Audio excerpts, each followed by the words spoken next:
खरं म्हणजे आजचा दिवस माझ्यासाठी माझ्या जीवनातला सगळ्यात आनंदाचा दिवस होता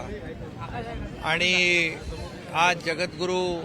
संत तुकाराम महाराजांच्या नावाचा पुरस्कार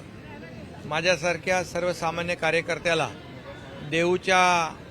संस्थेने आणि तमाम वारकरी संप्रदाय यांच्या वतीने मला दिला। मी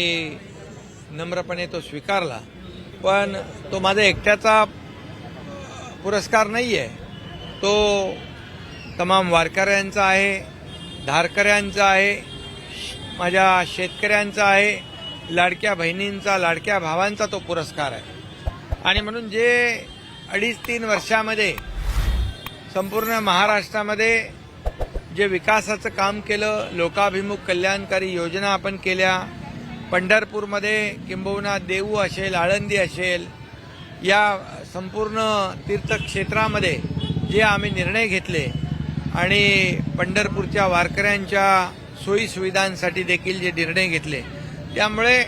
जगद्गुरू संत तुकाराम महाराजांचा पुरस्कार जो आहे त्यांच्या नावाचा मला त्यांनी दिला।